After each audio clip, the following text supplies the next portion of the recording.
The last thing Sloane Mitchell expected on that Monday morning was to go viral before breakfast. She was late again. The New York subway had decided Monday was the perfect day for technical delays, which meant she had exactly 4 minutes to cross 3 blocks, climb 12 floors, and pretend she'd arrived on time for the most important meeting of her career at Sterling & Associates. Her new shoes, those gorgeous pumps she absolutely needed despite being broke, slipped on the wet sidewalk. The world turned upside down. And then, strong arms, expensive cologne. A solid wall of muscle wrapped in a tailored suit. "Whoa, I got you," said a deep, amused voice. Sloane blinked, meeting dark green eyes inches from hers. The face was ridiculously handsome. Chiseled jaw, perfectly tousled brown hair, the kind of smile that probably left a trail of broken hearts across Manhattan. "You can let go now," she said, trying to salvage some dignity. "I could. Question is, should I?" His smile widened. "You look like the type who will fall again." "I'm not going to." Sloane squirmed and he released her. Her feet touched the ground. "See perfectly." "Ow." She wobbled. He caught her again, this time pulling her against his chest. The position was, well, it was basically a hug. A public hug with a stranger who was way too attractive for anyone's good. "You were saying?" "That raised eyebrow should be illegal. My shoes are new." "Okay, I just need to flash." They both froze. Across the street, a woman in her 60 seconds held up an iPhone, grinning like she just won the lottery. "How beautiful," she shouted. "Just posted it on Instagram. True love, perfect couple. Catch NYC." "Wait, what?" Sloane tried to pull away, but Stumble McHandsome, because she didn't know his name, held her firmly. "Don't move," he murmured. "If you fall again in front of that woman, she'll think it's a dramatic love declaration. Let me go. You're wearing killer heels on a wet sidewalk. I'm basically a hero." Sloane pushed him and immediately felt her ankle twist. She hissed in pain. "Okay, that was impressively stubborn," he said, but his voice had changed. Less playful, more concerned. "You all right?" "Great. Perfect. Never been better." She tried to take a step and groaned. "Darn it," he sighed. "Where do you need to go?" "Sterling Building." "There." She pointed 2 blocks ahead. "Of course it is. Because the universe loves a good irony." "What does that mean?" "Means I work there." He draped her arm over his shoulders, supporting her weight. "Come on. And try not to sue me for the rescue." "I didn't ask to be rescued. Technically, gravity asked on your behalf." They started walking. "Well," he walked. She limped heroically, and Sloane noticed people were staring, some smiling. A teenager pointed her phone at them. "People are taking pictures," she hissed. "Welcome to New York City, where your public humiliation comes with documentation. This isn't funny. Little bit funny. Not funny at all. You literally fell into a stranger's arms like a cheap rom-com." I stumbled. "There's a difference." "Right. One's intentional. The other's just pathetic." Sloane elbowed him. He laughed. They reached the Sterling Building lobby, and Sloane had never been so relieved to see revolving doors in her life. She pulled away from him, testing her ankle. It hurt, but manageable. "Thanks," she said reluctantly. "For the unsolicited rescue." "You're welcome for the unappreciated rescue." He smiled. "Try not to fall any more today, okay? My heroism has limits. Don't worry. I'll avoid you like the plague." "Great plan. Sterling has what, 12 floors? Should be easy." She rolled her eyes and entered the revolving doors. Through the glass, she saw him check his phone and freeze. His face went pale. Weird. But Sloane had a meeting in 2 minutes. No time for handsome strangers and their drama. The meeting was a disaster. Not her fault. Her pitch about the new social media campaign was flawless. The problem was her boss, Richard Sterling, spent the entire meeting staring at his phone with an increasingly confused expression. "Sloane," he said when she finished. "Are you engaged?" The world stopped. "Excuse me." "What?" He turned the iPad screen toward her. Instagram. The photo, her in his arms looking up, him looking down. The morning light creating a kind of cinematic halo. The caption read, "Just witnessed the most beautiful proposal of my life." He knelt on the wet sidewalk. She cried. "Love still exists. Proposal goals. True love." "This has 50,000 likes," Richard said slowly. "I am not engaged." "Then why is Twitter calling you couple of the year?" Sloane grabbed her phone. "Twitter, Instagram, TikTok. The photo was everywhere. Someone had made a compilation with romantic soundtrack. Another person created fan art. There was even a thread speculating about the wedding date. "This is a nightmare," she murmured. "Actually," Richard leaned forward, "this is an opportunity." "How so?" "You know, we're competing for the Forever Weddings account." Sloane nodded slowly. Forever Weddings was the luxury wedding planning company. Landing that account would be Sterling and Associates' biggest contract in 5 years. They want authenticity, real romance. And you just went viral as the internet's most adorable bride-to-be. He smiled. "The pitch is tomorrow. Imagine the advantage if you show up with your fiancé." "I don't have a fiancé, but the internet thinks you do." Richard shrugged. "Look, I know it's unorthodox, but think about it. One pitch, one meeting. You and photo guy pretend for a few hours, we land the contract. Everyone moves on. This is insane. This is marketing." Sloane opened her mouth to argue, but her phone buzzed. One notification, then another, and another. Her Instagram had gained 20,000 followers in 1 hour. Her email was flooded. Journalists requesting interviews, brands wanting to send gifts, a morning show inviting the viral couple for an interview. "Oh no," she whispered. The conference room door opened. Jessica from reception stuck her head in. "Sorry to interrupt, but there's a guy downstairs making a scene. Says he needs to talk to Sloane urgently. Something about damage control." Sloane's stomach sank. "What's he look like?" "Tall, dark, handsome. Looks annoyed and familiar." Jessica's eyes widened. "Wait. It's the guy from the photo. Your fiancé. He's not my—" But Jessica had already left, probably to spread the news throughout the office. Richard smiled. "Seems like fate is making your decision easier.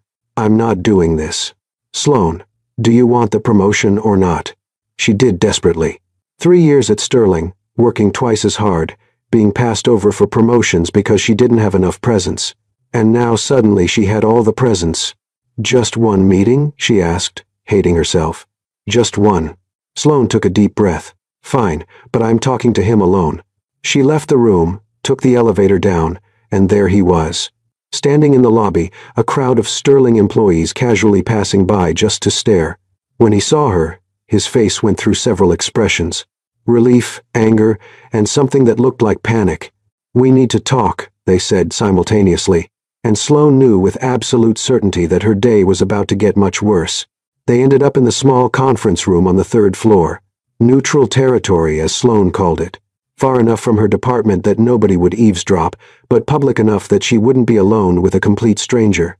A complete stranger who was currently pacing like a caged tiger while checking his phone every 5 seconds. "Okay," Sloane said, closing the door. "You first. Who are you, and why do you look like you're about to have a panic attack?" He stopped pacing and looked at her, really looked at her. Those green eyes were more intense up close, and Sloane felt something flip in her stomach. "Stop it. He's part of a problem, not a solution." "Crew Dalton," he said finally. "Senior account manager. Been here 2 years." "Crew." Sloane blinked. "That's actually your name. Family name. My grandfather was a sailing champion. Long story." He rubbed his face, "and I'm having a panic attack, because exactly." He checked his phone. 4 hours I have a pitch meeting with Maxwell Industries. The tech giant Maxwell Industries, the very same biggest potential client this agency has seen in a decade. He showed her his phone, the same photo, him and Sloane. 50,000 likes, had become 200,000. And their CEO, Patricia Maxwell, just texted me congratulations on my engagement.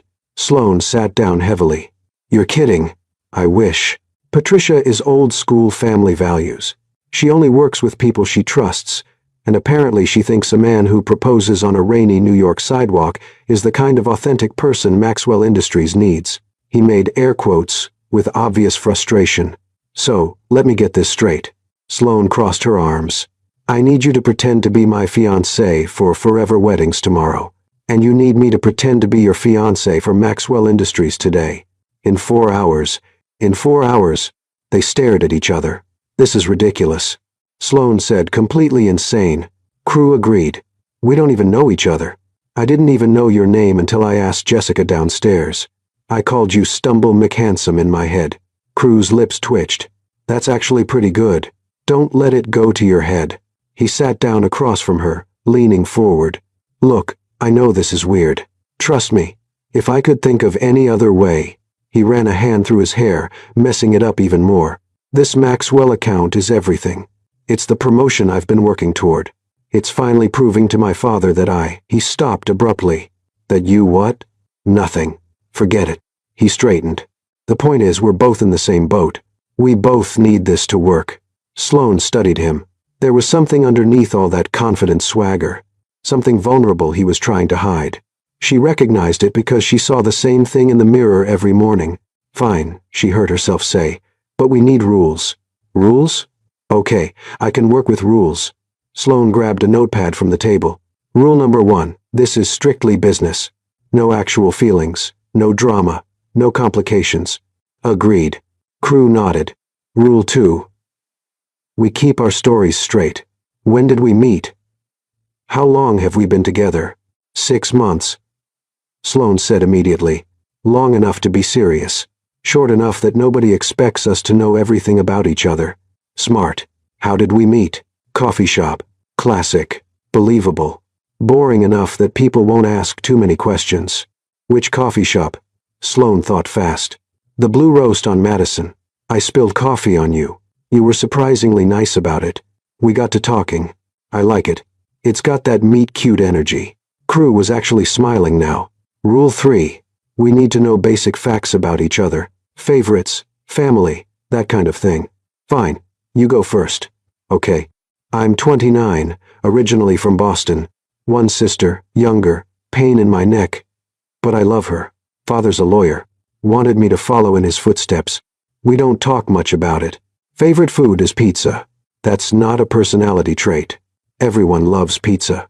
Give me specifically pepperoni and jalapeno pizza from Tony's in Brooklyn. I run in the mornings because I hate gyms. I have a weird obsession with true crime podcasts and He hesitated. I'm really bad at commitment. The last part came out quieter, more honest. Sloane raised an eyebrow. Good thing this is fake then. Exactly. He leaned back. Your turn. 27. Born and raised in Seattle. Moved here 3 years ago for the job. Only child. Parents are both professors. Mom teaches literature. Dad teaches history. They're basically walking encyclopedias and have extremely high expectations. She paused. I collect vintage typewriters even though I can't fix them. I stress, bake at 2 a.m., and I have a bad habit of saying yes to things I should absolutely say no to, like fake engagements. Apparently, they looked at each other and something shifted. It was still weird, still insane, but maybe it could work. Crew's phone buzzed. He glanced at it and stood up quickly. I have to prep for Maxwell. Can you meet me at the North Tower Cafe at 1? We should be seen together before the meeting. Make it look natural. Natural, right? Because everything about this is natural.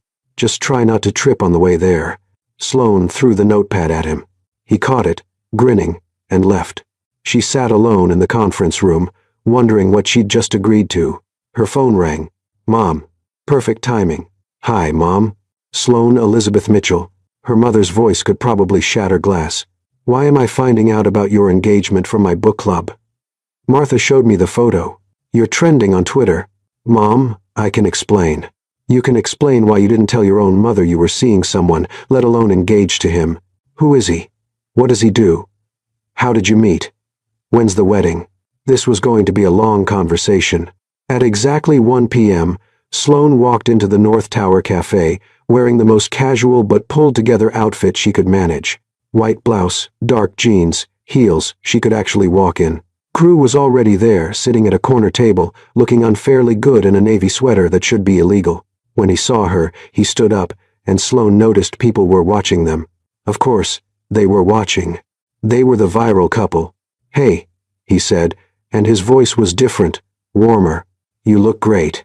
You're doing the boyfriend voice already. Practice makes perfect. He pulled out her chair. Also, there are at least 3 people filming us right now, so maybe smile. Sloane forced a smile. This feels wrong. Think of it as acting. You're playing a role. He sat down across from her, reaching for her hand on the table. His touch was warm, slightly calloused. Just follow my lead. I'm not good at following. Shocking. A barista approached with 2 coffees. On the house for the happy couple. She was beaming. We all saw the video. It's so romantic. Video. Sloane's smile froze. Someone filmed the whole proposal. The barista pulled out her phone. Look, it has 3 million views. She turned the screen. Sure enough, there was video footage. Sloane stumbling, crew catching her. The moment frozen in time from multiple angles, set to emotional music. The comments section was flooded with crying emojis and heart eyes. Wow, crew said, and Sloane could hear the barely controlled panic in his voice. Right, you guys are couple goals. The barista left, still grinning. Sloane waited until she was gone. 3 million views. This is fine. This is not fine, Sloane. Crew squeezed her hand. Breathe. We can handle this. Can we? Because it feels like it's spiraling out of control. Then we control the spiral. He leaned closer and Sloane caught his scent again. Cedar and something citrusy. Look at me. We're going to go to my meeting.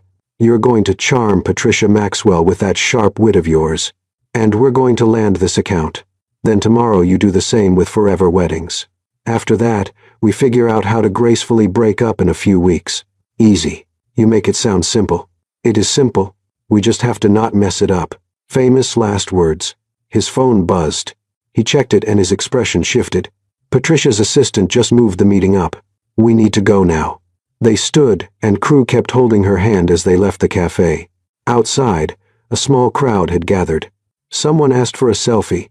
Another person congratulated them. This was spiraling fast. In the lobby of the Maxwell Industries building, crew stopped, turning to face her. Listen. Patricia's going to ask questions. Just be yourself. The version of you that argued with me this morning. She'll love that. Be myself while pretending to be your fiancé. Got it. And one more thing. He stepped closer, his voice dropping. If she asks about the proposal, just follow my lead. Okay. What are you planning? Nothing. Probably nothing. He definitely was planning something. The elevator dinged. They stepped inside and Sloane felt her heart racing. This was it. The doors closed and crew whispered, By the way, you have a tell. A tell? When you're nervous, you twist your ring. He glanced at her bare left hand, which we should probably fix before we get upstairs. We don't have a ring. The elevator climbed. 5th floor, 7th floor, 10th floor. Crew, we don't have a ring. I know. Then what? The elevator stopped. 15th floor. The doors opened. A woman in her 60 seconds stood in the hallway. Silver hair perfectly styled, sharp eyes assessing them immediately. Patricia Maxwell. Ah. She smiled. The famous couple. I've been dying to meet you both. Her gaze dropped to Sloane's hand. And where's the ring? Sloane's mind went blank. Crew laughed. Actually laughed. Funny story about that. And Sloane knew with absolute certainty that whatever came out of his mouth next was going to make everything infinitely more complicated. Funny story about that, Crew said, his hand finding the small of Sloane's back. The proposal was so spontaneous that I didn't have the ring with me. Patricia's perfectly shaped eyebrow arched. Spontaneous? Completely unplanned. Crew's smile was pure charm. I was on my way to work, saw Sloane, and just knew. Couldn't wait another second. The ring's being resized as we speak. Sloane's brain finally rebooted. It was my grandmother's, she added, surprising herself with how smoothly the lie came out. Vintage Art Deco, absolutely beautiful, but slightly too small. How romantic. Patricia's expression softened. My late husband proposed to me without a ring too. Borrowed a twist tie from a bread bag in a pinch. She laughed at the memory. Come, let's talk in my office. I want to hear everything. They followed her down a hallway lined with modern art and floor-to-ceiling windows overlooking Manhattan. Crew's hand stayed on Sloane's back, warm and steady, and she tried not to think about how natural it felt. Patricia's office was stunning, minimalist, powerful, with a view that probably cost more than Sloane's annual salary. The older woman gestured to a cream sofa. Please sit. Can I get you anything? Coffee? Water? We're fine, thank you, Crew said. And Sloane noticed how he positioned himself slightly closer to her than strictly necessary. Their thighs were almost touching. Patricia sat across from them, crossing her legs. So, I've reviewed your proposal for the Maxwell Digital Transformation Project, Crew. Impressive work. But I'll be honest, I was on the fence about Sterling and Associates. Sloane felt Crew tense beside her. And then I saw that photo this morning, Patricia continued. And the video. Do you know what struck me? What's that? Crew asked. Authenticity. In my 40 years in business, I've learned to spot phonies from a mile away. People who put on masks, say what they think I want to hear. She leaned forward. But that moment on the sidewalk, that was real. Raw. A man who sees something he wants and goes after it. Consequences be damned. If only she knew the irony. That's the kind of bold thinking Maxwell Industries needs, Patricia said. Someone who doesn't just follow the playbook, but rewrites it. She smiled at Sloane. And you, dear. The way you looked at him in that video, like he was both the best and worst thing that ever happened to you. Sloane nearly choked. That's remarkably accurate. Crew coughed to cover a laugh. How long have you two been together? Patricia asked. 6 months, they said, in unison. Perfect synchronization. Gold star for preparation. And how did you meet? Coffee shop, Sloane said. I spilled a latte all over his very expensive suit. She was mortified, Crew added. And when Sloane glanced at him, his eyes were twinkling. Kept apologizing. Offered to pay for dry cleaning. I asked her to dinner instead. And you said yes. Patricia looked at Sloane. Not immediately. I thought he was just being polite. Sloane felt herself getting into the story. He had to ask 3 times. 4. Crew corrected softly. You made me work for it. The way he said it. The way he was looking at her. It felt too real, too intimate. Sloane's heart did a weird, skippy thing she absolutely did not have time for. Patricia was practically glowing. This is exactly what I needed to see. Maxwell Industries isn't just about technology. It's about people, connections, real relationships. She stood, extending her hand to Crew. Congratulations, Mr. Dalton. You've got the account. Crew stood so fast he nearly knocked over the coffee table. Really? Really? I'll have my lawyers draw up the contract by end of week. Patricia shook Sloane's hand too. And congratulations to you both. I expect a wedding invitation. Absolutely. Sloane heard herself say. Wouldn't dream of getting married without you there. What was she saying? They floated out of the office. Or rather, Crew floated, and Sloane stumbled along in a daze. The moment the elevator doors closed, Crew let out a whoop that echoed in the small space. We did it. Can you believe? He turned to her, and whatever he saw on her face made him pause. What's wrong? Wedding invitation? Are you kidding me? You said that, not me. Because you were making up stories about asking me out 4 times. I was improvising. That's what you do in these situations. These situations? Sloane's voice went up an octave. How many fake engagements have you been in? This is my first, obviously, but she expects a wedding invitation, Crew. A wedding invitation. The elevator dinged. Ground floor. They stepped out into the lobby and Crew grabbed her elbow, steering her toward a quiet corner. Okay, breathe. We'll figure this out. How? How exactly do we figure out a wedding invitation to a wedding that doesn't exist? We have time. Months. By then, we'll have gracefully broken up. Patricia will be so invested in the Maxwell account that she won't care. Won't care. Did you see her face? She's already picking out flower arrangements. You're catastrophizing. I'm being realistic. They were standing very close now. Almost nose to nose. Both breathing hard. A security guard walked by and smiled knowingly. Crew ran his hand through his hair. Look, tomorrow's your forever weddings pitch, right? Right. So, we focus on that. One crisis at a time. We'll deal with Patricia and the wedding invitation later. Later, Sloane repeated. Sure. Because nothing about this could possibly get more complicated. Her phone buzzed, then buzzed again and again. She pulled it out. Texts. Dozens of them. From Jessica. Oh my God. You're in page 6. From her college roommate, Sloane. When were you going to tell me? From her dad. Your mother is hyperventilating. Please call.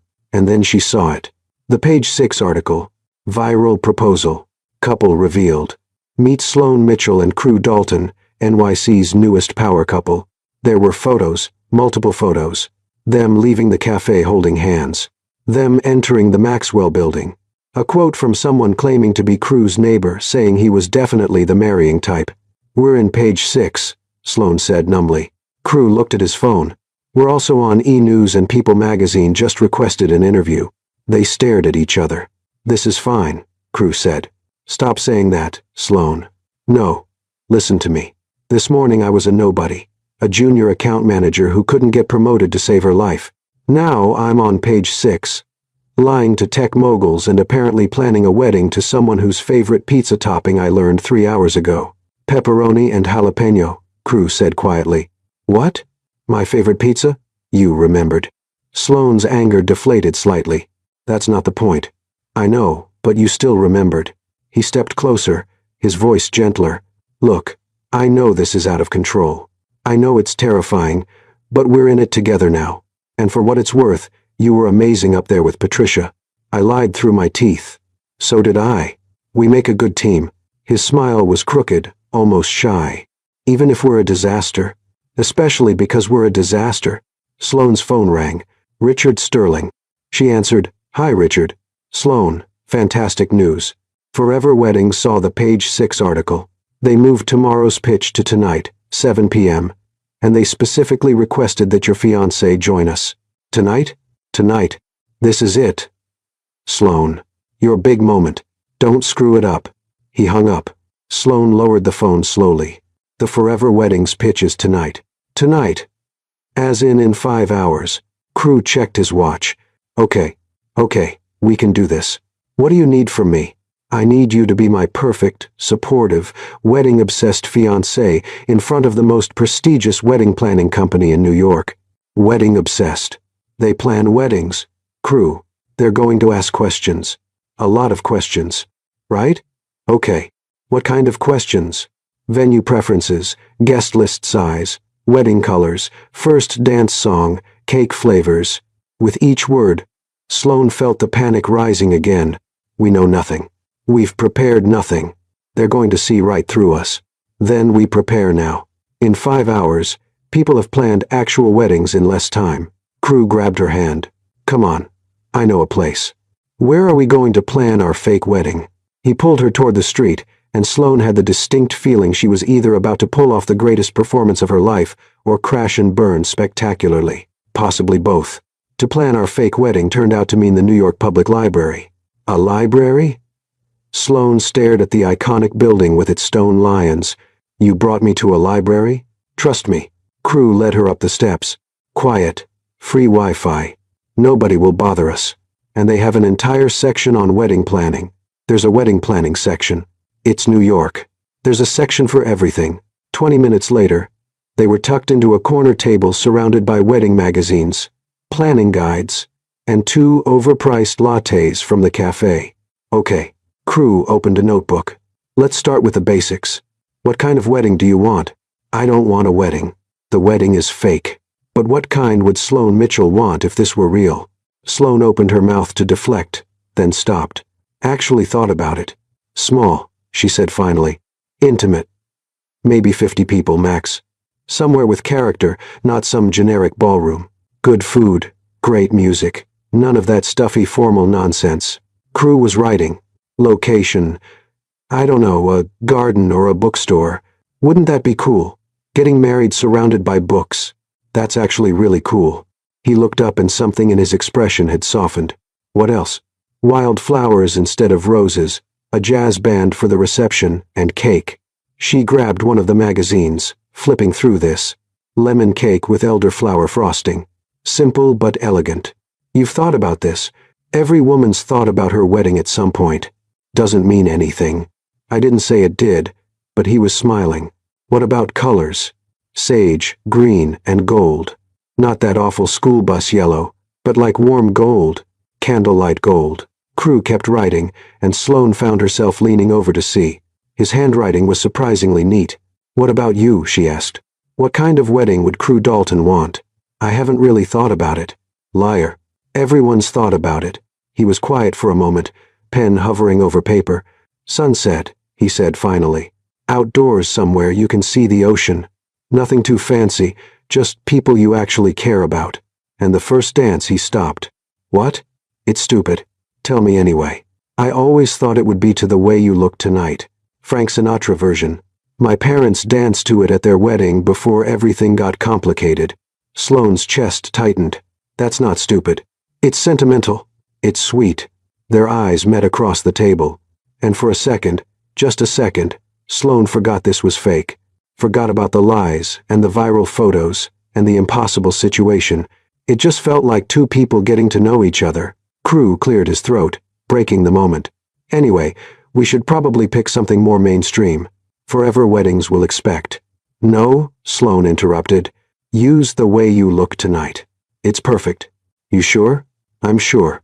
They spent the next 3 hours building their fake wedding. Every detail, every answer they might need. The venue, a botanical garden upstate, the date, next October, the guest list, intimate family and close friends. They even picked out a fictional wedding party. Crew's sister as maid of honor, Sloane's college roommate as bridesmaid. By the time Crew's alarm went off, they had a complete wedding plan. A fake wedding plan that felt surprisingly dangerously real. We should go, Crew said, checking his watch. Traffic's going to be murder. They gathered their notes, and as they stood, Sloane stumbled slightly. Crew caught her elbow. Steady there. Can't have you falling again. Ha ha. But he didn't let go right away, and neither did she. Outside the library, the sun was setting, painting the sky in shades of pink and gold. The city was doing its magical hour thing where even the dirt and noise looked romantic. You ready? Crew asked. No, but let's do it anyway. He smiled and took her hand, and they walked toward Forever Weddings like they were walking toward their actual future. Sloane tried not to think about how much she wished it were real. Forever Weddings occupied the penthouse suite of a glass tower in Midtown, and walking in felt like entering a fairy tale designed by someone with unlimited budget and impeccable taste. Crystal chandeliers, white marble floors, flowers everywhere, roses, peonies, orchids arranged in cascading displays that probably cost more than Sloane's car. This is intimidating, she whispered to Crew as they waited in the lobby. You've got this. He squeezed her hand. Just remember the botanical garden next October. 50 guests. Sage, green, and gold. Frank Sinatra. I know. And we're completely in love. The words felt strange in her mouth. Dangerous. Miss Mitchell. Mr. Dalton. A woman in her 30 seconds approached, clipboard in hand, smile professionally warm. I'm Andrea Chen, head of client relations. Welcome to Forever Weddings. Everyone's so excited to meet you both. Everyone, Sloane asked. Oh, yes. The whole team wanted to sit in on this pitch. Andrea led them down a hallway lined with photos of stunning weddings. When we saw you'd gone viral, well, we knew Sterling & Associates was the right choice for our new campaign. You're exactly the kind of authentic love story we want to celebrate. Crew's hand tightened on Sloane's. They entered a conference room and Sloane's stomach dropped. There weren't 3 people waiting. There were 12. 12 people all turning to look at them, with expressions ranging from curious to absolutely delighted. Everyone, Andrea announced. Meet Sloane and Crew, our viral lovebirds. Applause. Actual applause. Sloane wanted to melt into the floor. At the head of the table sat a woman in her 50 seconds, silver-haired and sharp-eyed, wearing a dress that screamed expensive. Caroline Winters, she introduced herself, standing to shake their hands. Founder and CEO of Forever Weddings. I've been planning weddings for 30 years, and I can spot genuine love from a mile away. She smiled. You too have it. Thank you. Sloane managed. Please sit. We're dying to hear everything.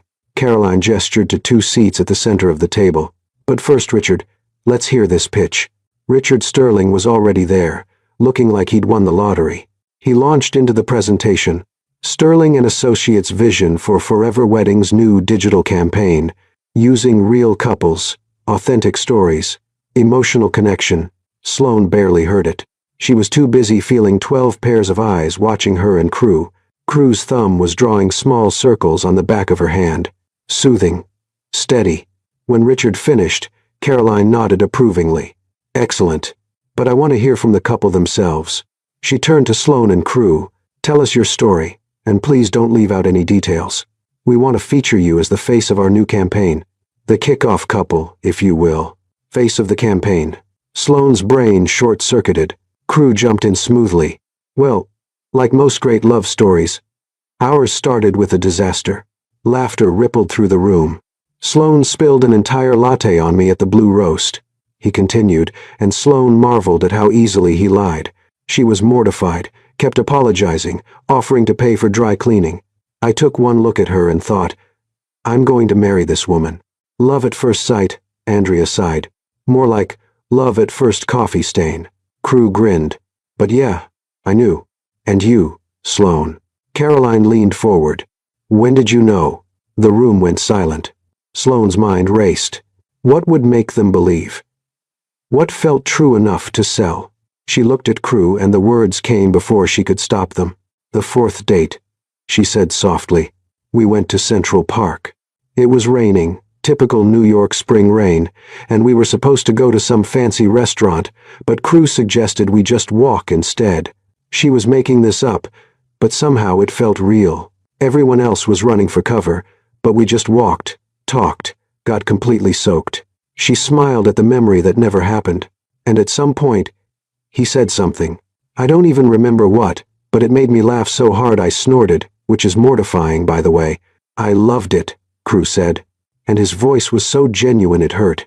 And he looked at me, Sloane continued, like I was the best thing he'd ever seen, not despite the snorting or the wet hair or the ruined dress, because of it, like he saw me, the real me, and didn't want to look away. She paused. That's when I knew. The room was dead silent. Then someone sniffled. Andrea was dabbing at her eyes with a tissue. That's beautiful, Caroline said, and her own voice was slightly thick. That's exactly the kind of story we want to tell. Real, imperfect, human. So, about the campaign, Richard interjected, clearly sensing momentum. We'd feature Sloane and Crew's journey from engagement to wedding. Behind-the-scenes content, planning sessions, the whole 9 yards. Authentic storytelling that showcases Forever Wedding's expertise. Their actual wedding, Caroline's eyes lit up. You'd let us plan and document your wedding. Oh no. We'd be honored, Crew said, and Sloane felt him tense beside her. Wonderful. We should discuss details. When's the date? October. Sloane said next year. Venue, Riverside Botanical Gardens. Crew supplied. Upstate. Guest count 50, give or take. Color scheme, sage green and gold. They were nailing this. Every answer perfect, every detail matching. Caroline was beaming. Have you chosen your first dance song? The Way You Look Tonight? They said simultaneously. The room practically melted. Frank Sinatra, an older woman at the end of the table, pressed her hand to her chest. That was my wedding song. It's perfect, Caroline declared. Classic, romantic, timeless. You two are absolutely perfect, she stood. Richard, I'll be honest. We were considering 3 agencies for this campaign, but after meeting Sloane and Crew, she smiled. There's no competition, and the account is yours. Richard looked like he might pass out from joy. Thank you, Caroline. You won't regret this. I know we won't. Caroline turned back to them. Now, I insist, you both stay for champagne. We need to celebrate. Before Sloane could protest, staff appeared with glasses of champagne and trays of hors d'oeuvres. The team members crowded around, everyone wanting to talk to them. Ask questions. Hear more stories. Crew kept his arm around Sloane's waist, solid and warm, and she found herself leaning into him. Not because people were watching, but because she needed the support. This was too much, too big, too real. When did he propose? Someone asked. This morning, Crew laughed. Completely spontaneous. I couldn't wait any longer. Do you have the ring yet? Being resized, Sloane said quickly. Family heirloom. How did your families react? My mother's already planning the rehearsal dinner, Sloane said, which was actually true. Her mom had left 6 voicemails about exactly that. The questions kept coming. They kept answering. Their story grew more detailed with every telling. The coffee shop meet cute, the rainy 4th date, the proposal that went viral. It was a perfect performance. And that's what scared Sloane, because somewhere between the library and this moment, the line between performance and reality had started to blur. An hour later, they finally escaped, stepping out into the cool night air. Sloane took a deep breath, trying to steady herself. We did it, Crew said. And he sounded slightly dazed. We actually pulled it off. Face of the campaign, Sloane repeated. They want to document our actual wedding, which we'll plan and then gracefully cancel closer to the date. Family emergency or something? A family emergency that cancels a wedding they're planning and documenting? Crew rubbed his face. Okay. Yeah, that's a problem. You think? They started walking. No particular destination. Just moving because standing still felt impossible. The rainy fourth date story, Crew said after a moment. That was good. Really good. Made it up on the spot. I know, but it felt... He trailed off. Real. Sloane finished. Yeah. They walked in silence for a block. The city hummed around them. Cars honking. People laughing. The distant wail of a siren. Normal New York sounds, but nothing felt normal. Can I ask you something? Crew's voice was careful. The way you described that moment when you knew, have you ever actually felt that? Sloane thought about lying. Would be easier. Safer. Once, she admitted. College. His name was Daniel. We dated for 2 years. I thought he was it, you know, the one. She laughed, but it came out bitter. Turns out he'd been seeing someone else for 6 months. When I found out, he told me I was too much, too ambitious, too driven, too focused on my career. He was an idiot. Maybe. Or maybe he was right. Maybe I am too much. Crew stopped walking. Turned to face her. Sloane. Look at me. She did. You're not too much. You're exactly right. Any guy who can't see that doesn't deserve you. The streetlight caught his face, highlighting the sharp angle of his jaw, the intensity in his eyes. He meant it. She could tell. What about you? She asked softly. You said you're bad at commitment. Why? His jaw tightened. My parents got divorced when I was 15. Messy, ugly divorce. My dad cheated. My mom fell apart. And I got to watch the whole thing implode. He shoved his hands in his pockets. I watched my dad promise forever and break it without blinking. Watched my mom believe in happily ever after and get destroyed. And I learned that love, he paused. Love is just a story we tell ourselves until reality shows up. That's sad. That's realistic. Maybe. Or maybe you just haven't met the right person yet. Maybe the right person doesn't exist. You don't really believe that, don't I? They stared at each other and something shifted in the air between them. Something dangerous and electric and absolutely terrifying. Crew's phone buzzed, shattering the moment. He checked it, and his expression changed. You've got to be kidding me. What? He showed her the screen. A text from an unknown number. Saw you on the news.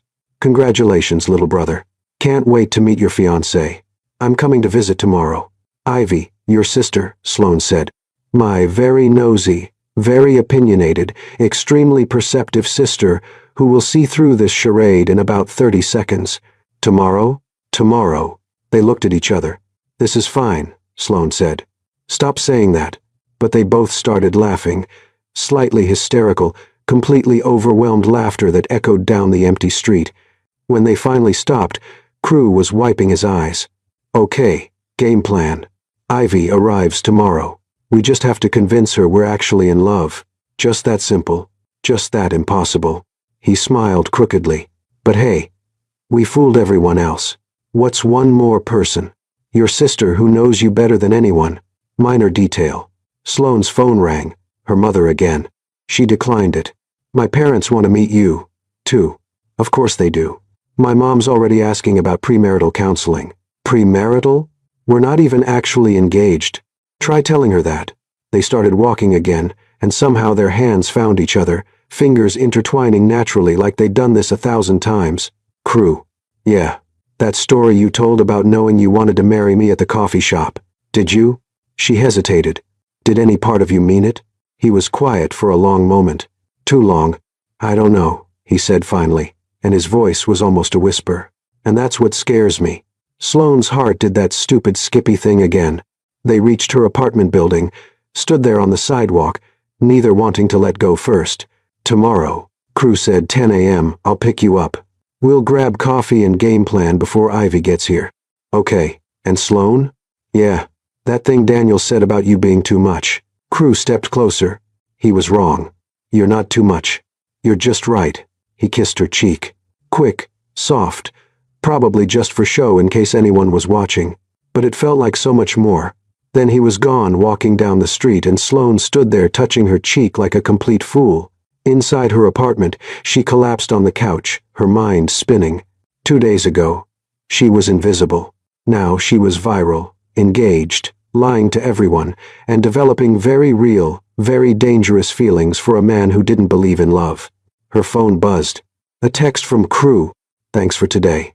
You were amazing. See you tomorrow. She smiled, typing back. You too. See you tomorrow. Then another text. P.S. I wasn't lying about the cheek kiss, just so you know. Sloane stared at the message, her heart racing. Oh no. Oh no. No. No. This was supposed to be fake. A performance. A business arrangement. So why did it feel like the realest thing in her life? Sloane woke up to 73 text messages, 14 missed calls, and a profound sense of dread. The text messages were from everyone she'd ever known. High school friends, distant cousins, that girl from hot yoga class she'd talked to exactly once. All variations of, oh my God, congrats, and why didn't you tell me, and can I be invited to the wedding? The missed calls were mostly from her mother, and the dread, that was all about meeting Crew's sister in approximately 2 hours. She was standing in front of her closet trying to decide what one wears to meet your fake fiancé's family when her doorbell rang. 10 a.m. on the dot. Sloane opened the door to find Crew holding 2 coffees and looking unfairly good in dark jeans and a gray Henley. Morning, fiancé, he said, handing her a cup. Too early for jokes. It's never too early for jokes. He stepped inside and Sloane was suddenly aware of how small her apartment was. How intimate it felt with him in it. You ready for this? Not even a little bit. She took a sip of coffee. Perfect. 1 sugar splash of cream. How did you know how I take my coffee? I pay attention. His eyes met hers, and there was that intensity again. The thing that made her heart forget how to beat properly. Right. Paying attention because we're selling a performance. Right. Performance. But neither of them moved. Her phone buzzed, breaking the moment. A text from an unknown number. Hi, it's Ivy. Landing in an hour. Can't wait to meet the woman who finally got my brother to commit. See you soon. She uses a lot of exclamation points, Sloane observed. She uses a lot of everything. Crew ran his hand through his hair. Okay. Things you need to know about my sister.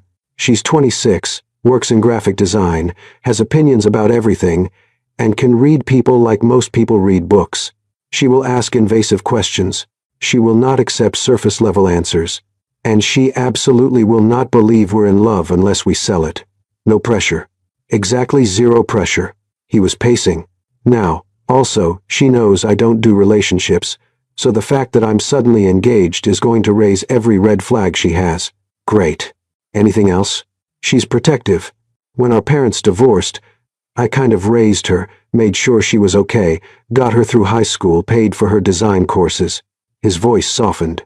She's the most important person in my life, which means if she doesn't buy this, the whole thing falls apart. Sloane set down her coffee. Crew, look at me. He stopped pacing. We've convinced a tech mogul and an entire wedding planning company. We can convince your sister. You don't know Ivy.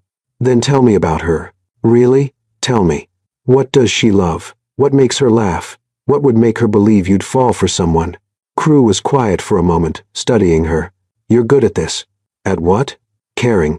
Really seeing people. He moved closer. Ivy loves terrible reality TV. She cries at dog videos. She thinks pineapple on pizza is a crime against humanity. And she will fight anyone who disagrees. Noted. No pineapple pizza. She wants me to be happy. Really happy. Not just successful or accomplished, but genuinely happy. His voice dropped. I haven't been. Not in a long time. And she knows it. So, we show her you're happy now, are we? The question hung in the air between them. I don't know, Sloane admitted, but I know I'm not pretending anymore when I laugh at your jokes or when you hold my hand. Or when you... She stopped herself. When I what? Nothing. Sloane. When you look at me like you're looking at me right now. The air in the apartment felt too thin. Crew's phone rang, shattering the moment. He checked it and grimaced. She's early. Ivy's early. She's at the Bean Cafe and wants us to meet her there now. Now as in we have 10 minutes. Sloane grabbed her purse, her coat, mentally preparing herself for the performance of a lifetime. They were almost out the door when Crew caught her arm. Hey, whatever happens today, I just want you to know. He paused. I'm really glad you fell into my arms that morning. Sloane's heart did a full somersault. Even though it ruined both our lives? Especially because of that. The Bean Cafe was crowded with the Saturday morning rush.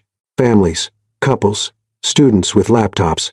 Sloane spotted her immediately. Ivy Dalton looked like a pixie-cut version of her brother.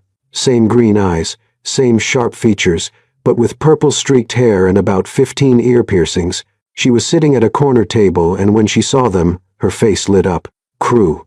She launched herself at her brother, nearly knocking over 3 chairs in the process. Crew caught her laughing. "Hey, Sprout. Don't call me Sprout. I'm 26. But she was grinning. Then she turned to Sloane, and those green eyes went assessing, calculating. "And you must be Sloane." "Hi." Sloane extended her hand. Ivy ignored it, and pulled her into a hug instead. "We're family now. We hug." "Oh, okay." When Ivy pulled back, she was studying Sloane's face with unnerving intensity. "Wow, you're really pretty. Like, intimidatingly pretty." Thank you. I'm just surprised. Crew usually dates models. You know, the emotionally unavailable Instagram type." She turned to her brother. "No offense." "Some taken," Crew said dryly. They sat, and a waiter appeared immediately. After ordering, Ivy got a latte with oat milk and 2 extra shots because long flight, desperate times.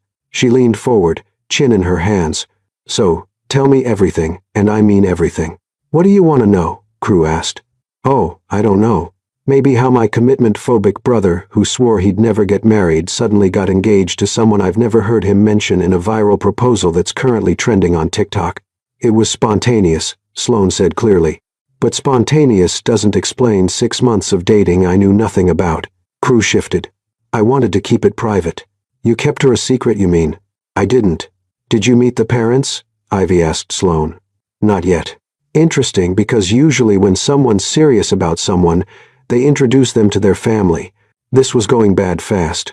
Crew wanted to wait until he was sure. Sloane interjected. "After his parents' divorce, he has trust issues."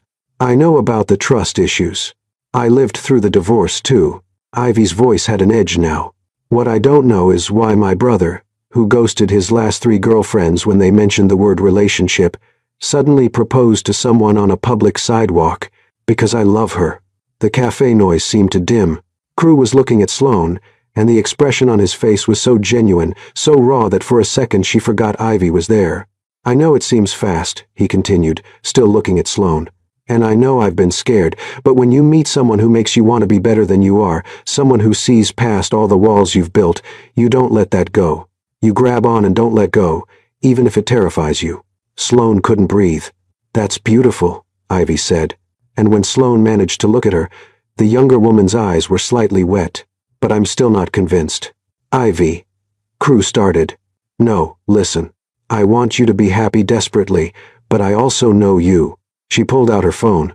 "This photo, this moment, it looks real, but I've seen you fake happiness before. At Dad's wedding to Barbara, at every family dinner where you pretended everything was fine." She looked between them. "So, I need you to prove it." "Prove what?" Sloane asked. "That this is real.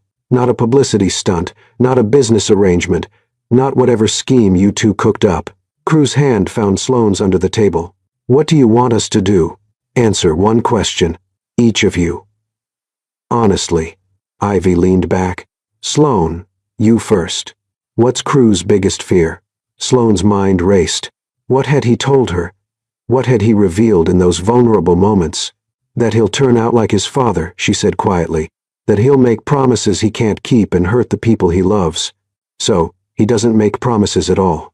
Doesn't let people close enough to hurt. And that terrifies him more than anything. The idea that he's already broken without even trying." Ivy's eyes widened slightly. "And Crew," Ivy continued, voice softer now. "What's Sloane running from?" Crew didn't hesitate. The idea that she's too much, that her ambition, her drive, her refusal to settle, that it makes her unlovable. Someone told her once that she was too much, and she believed it.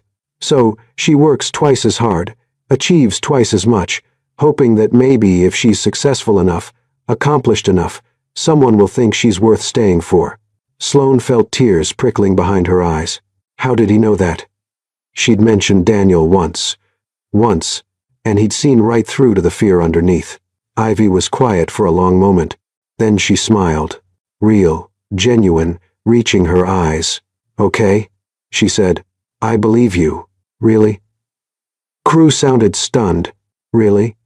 Because you can fake a lot of things, big brother, but you can't fake knowing someone that deeply. She grabbed both their hands. Plus, I've never seen you look at anyone the way you look at her.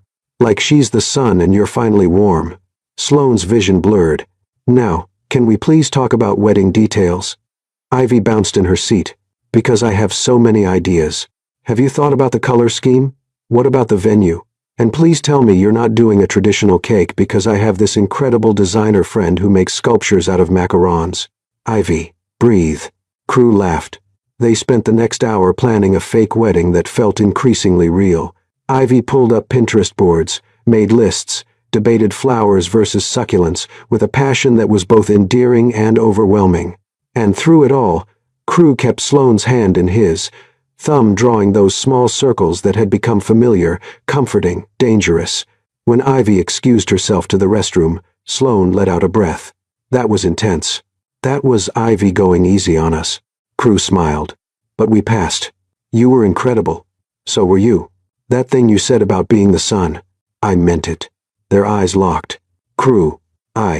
His phone buzzed. He checked it, and his entire body went rigid. What's wrong? He showed her the screen. An email from Patricia Maxwell's assistant. Ms. Maxwell would like to invite you and your fiancé to a small engagement dinner tomorrow evening. Just close friends and family. She's very excited to celebrate your love story. Please confirm attendance. Attire formal. Tomorrow, Sloane breathed. With close friends and family, which means my dad. Crew's voice was tight. Who I haven't spoken to in 2 years. Who I specifically didn't tell about the engagement because I knew he'd show up and ruin everything. We don't have to go. Patricia's our client. We have to go. He rubbed his face. And my dad's going to take one look at us and know he's a lawyer. He makes a living reading people, finding the cracks, exploiting them. Then we don't give him any cracks. Sloane, you don't understand. He'll destroy this. He'll say something, do something, and the whole thing will fall apart. Ivy returned immediately, sensing the tension. What happened? Patricia Maxwell's throwing us an engagement party. Crew said flatly. Tomorrow Dad's going to be there. Ivy's face went pale. Oh no. What does that mean? Sloane asked. Oh no. What? Brother and sister exchanged a look. Our father, Ivy said carefully, isn't a nice man. He's charming, successful, and completely toxic. He thinks Crew's job is beneath him. He thinks love is transactional, and he will absolutely try to sabotage this. Why? Because he sabotages everything Crew does. Ivy said simply, it's his hobby. Sloane looked at Crew, saw the tension in his jaw, the hurt he was trying to hide. Then we don't let him, she said firmly. We go to this party. We're perfect. And we show him that you're happy, that you have something real. But we don't, Crew said quietly. That's the problem. None of this is real. The words hit like a punch. Because somewhere over the past few days, Sloane had started to forget that. Started to believe their own lies. Right, she said, pulling her hand away. Not real, just business. Sloane, it's fine. We should probably go. I need to find something formal to wear to a party I'm dreading. She stood, grabbing her coat. Sloane, wait. Crew caught her arm, but she pulled away. I'll see you tomorrow. Text me the details. She walked out of the cafe before he could respond.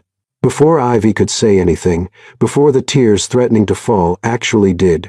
Outside, the cold air hit her face. Not real, just business. She'd known that. Of course, she'd known that. So, why did it hurt so much to hear him say it? Her phone buzzed. A text from Crew. I'm sorry that came out wrong. Can we talk? She typed and deleted 3 responses before settling on. Nothing to talk about. See you tomorrow. Then, she silenced her phone and walked home, trying to ignore the fact that her fake engagement was starting to feel like a real heartbreak. Sloane spent Sunday morning stress baking. By noon, her apartment smelled like a bakery explosion. Chocolate chip cookies, lemon bars, a failed attempt at croissants that looked more like crimes against pastry. She was frosting cupcakes she didn't even want when her doorbell rang. Go away, Crew, she called out. It's not Crew. Sloane opened the door to find Ivy standing there holding a garment bag and looking determined. We need to talk, Ivy said, pushing past her into the apartment. Also, can I have a cookie? I skipped breakfast. Help yourself. Sloane closed the door. What are you doing here? Saving my brother from himself. Ivy grabbed 3 cookies. Also, bringing you this. She held up the garment bag. You need a dress for tonight, right? I figured we're about the same size. Ivy, he didn't mean it. What? Yesterday, when he said none of it was real, Ivy set down the cookies, her expression serious. He's terrified, Sloane. Absolutely terrified. Because it is real, and he doesn't know how to handle that. Sloane's throat tightened. You don't know that. I know my brother. I've watched him date model after model, actress after actress, never letting anyone close, never letting anyone matter. Ivy stepped closer, and then you fell into his arms and I watched him fall right back. The way he looks at you, the way he talks about you, that's not fake. That's panic. He said it wasn't real. He lied to you, to himself, probably to the universe. Ivy grabbed Sloane's hands. Look, tonight's going to be rough. Our dad is going to be his worst self. He's going to try to tear you down, tear Crew down, make everyone miserable because that's what he does. And Crew is going to be defensive and closed off because that's his armor. So, what do? You show up. You stand by him. You remind him that not everyone leaves. Ivy squeezed her hands, and maybe, just maybe, you tell him the truth. What truth? That you're in love with him, too? The words hung in the air. I'm not, Sloane started. Please. I saw how you looked when he said it wasn't real. You don't look that hurt over a business arrangement. Ivy smiled sadly. You fell for him. It's written all over your face. Sloane sank onto the couch. This is such a mess. The best things usually are. Ivy sat beside her. Now, let's get you dressed because tonight we're going to that party. You're going to look absolutely stunning and we're going to show Marcus Dalton that his son is capable of real love, even if Crew doesn't believe it yet. Patricia Maxwell's townhouse in the Upper East Side looked like something from a movie. 5 stories of pristine brick and perfectly manicured everything. Sloane stood on the sidewalk in Ivy's borrowed dress, a deep emerald silk that hugged her curves and made her feel like someone who belonged at fancy parties. Her hands were shaking. A car pulled up. Crew stepped out, and Sloane forgot how to breathe. He was wearing a perfectly tailored black suit, white shirt, no tie. His hair was styled, but still had that tousled quality. He looked like he'd stepped off a magazine cover. When he saw her, he stopped dead. Wow, he said softly. You look, Ivy's dress. That's not what I was going to say. He moved closer, and Sloane caught his scent. Cedar and citrus, and something that was just him. You look beautiful. You always look beautiful. But tonight, he shook his head. I'm going to have to fight every guy in there. It's fake. Remember you said so yourself. Crew flinched. Sloane about that. I need to explain. Mr. Dalton. Ms. Mitchell. Patricia appeared at the door, beaming. Come in. Come in. And everyone's dying to meet you. The moment was lost. Inside the townhouse was even more impressive. High ceilings, crystal chandeliers, art that probably cost more than Sloane's college education. About 30 people milled about with champagne glasses, all turning to look as they entered. Everyone, Patricia announced. Meet our guests of honor, Sloane and Crew, the couple who reminded us all what true love looks like. Applause again with the applause. Crew's hand found the small of Sloane's back, and she felt him tense. He's here, Crew whispered. 3 gray suit. Sloane looked. Marcus Dalton was tall, distinguished, with silver hair and Crew's green eyes. He was talking to a blonde woman half his age, laughing at something she said, but his gaze was fixed on Crew, calculating, cold. Showtime, Crew murmured. They circulated through the party. Crew introducing Sloane to clients, colleagues, people whose names she immediately forgot. Everyone wanted to hear the story. Everyone had opinions about the wedding. Someone's aunt offered to make the cake. Through it all, Marcus watched. Finally, he approached. Crew, his voice was smooth, practiced. Congratulations are in order, I hear. Dad. Crew's voice was flat. Didn't expect to see you here. Patricia and I go way back. When she mentioned your engagement, I had to come see for myself. Marcus turned to Sloane, extending his hand. Marcus Dalton, criminal defense attorney, and you must be the woman who finally trapped my son. Trapped? Sloane shook his hand, refusing to let him see her rattled. Well, Crew is not exactly the marrying type. Takes after his old man. Marcus laughed, but it was sharp. How long did you say you've been together? 6 months, Sloane said smoothly. Interesting. Because I had lunch with Crew 4 months ago, and he didn't mention anyone. Didn't mention you at all, actually. I like to keep my private life private, Crew said, his jaw tight. That's one way to put it. Marcus sipped his champagne, though, usually when someone's serious about someone, they at least mention them to family, unless there's a reason to keep it quiet. What are you implying? Sloane asked. Nothing at all. Just seems convenient, that's all. You work together at Sterling. Your company just landed 2 massive accounts, and suddenly you're engaged. He smiled. As a lawyer, I've learned to spot patterns. And this looks like a pattern. Dad, that's enough, Crew warned. Is it? Because I'm just trying to understand. Help me understand, son. What changed? You've spent years avoiding commitment like the plague, and suddenly you're proposing on a sidewalk to a colleague. What's the real story? People were starting to stare. The real story, Sloane said, her voice clear and strong, is that your son is the most genuine, caring, loyal person I've ever met. And maybe the reason he didn't tell you about me is because he knew you'd do exactly this. Try to tear it down instead of being happy for him. Marcus's eyes glinted. Loyal? You think Crew is loyal? I know he is. Did he tell you about Vanessa? No. Vanessa was his fiancée 3 years ago. Called off the wedding 2 weeks before. Left her at the altar, essentially. Marcus turned to Crew. Or did you conveniently forget to mention that? Sloane's stomach dropped. She looked at Crew. His face had gone white. That's different, Crew said quietly. Is it? Because from where I'm standing, you have a pattern of running when things get real. When actual commitment is required, Marcus shook his head. I give this 6 months, maybe less. You don't know anything about us, Sloane said. But her voice shook. Don't I? I know my son. He's scared of turning into me, so he doesn't commit to anything. Doesn't let anyone close.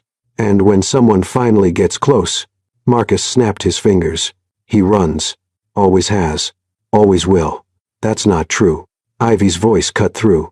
She appeared at Crew's side, eyes blazing. You don't get to do this. You don't get to come here and poison everything Crew's built. Ivy. Marcus started. No, you left. You cheated on Mom.